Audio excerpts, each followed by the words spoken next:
Assalamualaikum warahmatullahi wabarakatuh. Dalam video kali ini saya akan melakukan praktik wawancara dengan salah satu mahasiswa yang terkena dampak dari COVID-19. Pada sebelum wawancara kita harus menyamakan jadwal dengan klien. Kemudian yang kedua, dalam kegiatan wawancara nanti apabila kita ingin mendokumentasikan, kita harus meminta izin kepada klien. Nah, gimana video isi wawancara? Ini udah mau diwawancara. Gimana nih kabarnya? Kabarku sampai sekarang baik. Kalau ini gimana kabarnya? Alhamdulillah masih baik ya. Jadi kita mulai aja lah ya. Sendiri ini sering ataupun selalu mencari berita ataupun informasi mengenai COVID-19 ini. Kalau saya sendiri, saya selalu mencari berita tentang COVID-19 ini karena selain untuk menambah wawasan pengetahuan tentang COVID-19 ini, saya juga jadi seperti tahu apa aja yang harus dilakukan untuk menanggulangi, untuk memutus penyebarannya seperti itu. Kan juga dalam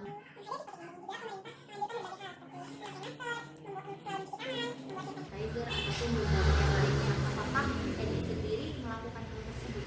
Kalau saya pribadi melakukan hal tersebut, saya jarang keluar rumah, saya hanya tetap berdiam diri di rumah. Dan jika memang saya harus pergi keluar rumah, saya memakai masker, membawa hand sanitizer, memakai jaket supaya jangan terdampak sama virus corona. Terhadap Edi sendiri, apakah dari COVID-19 ini memberikan dampak yang signifikan kepada Edi? Kalau dampak yang signifikan sih, saya jadi nggak keluar rumah ya, jadi di rumah terus, nggak keluar rumah. Terus jadi kayak kalau misalnya dampak positifnya, saya jadi lebih dekat sama keluarga, jadi lebih akrab, jadi di rumah terus sama keluarga, menghabiskan waktu lebih banyak sama keluarga. Sendiri tuh contohnya kan kayak pembelajaran juga sekarang. Jadi kalau di kampus Edi sendiri dalam mengatasi COVID-19 ini bagaimana? Kalau kampus saya sendiri sih memang menerapkan sistem daring ya, belajar online melalui Google Classroom, WA Group, atau melalui Zoom seperti itu, karena memang kan anjuran pemerintah tidak boleh bertatap muka langsung.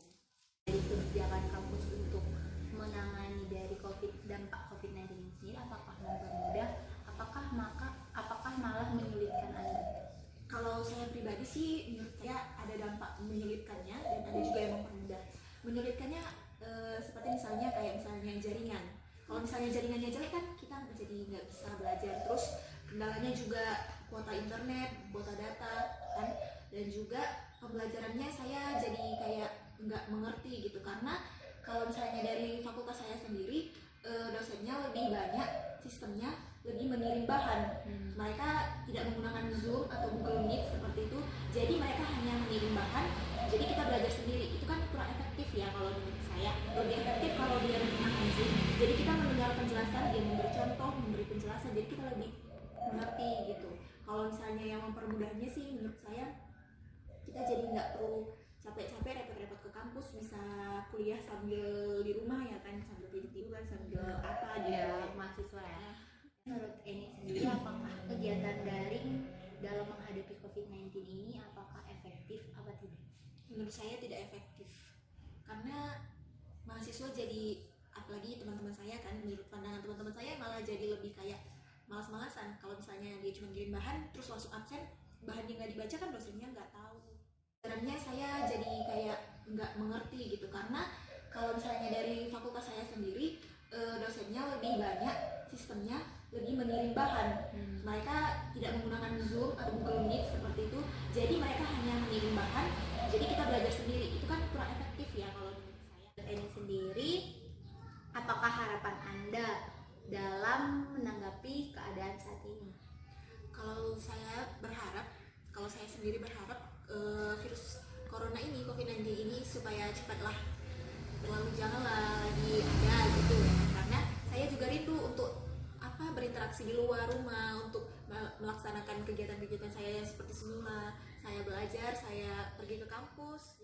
Jadi ini saja yang dapat kami sampaikan. Akhir kata saya ucapkan terima kasih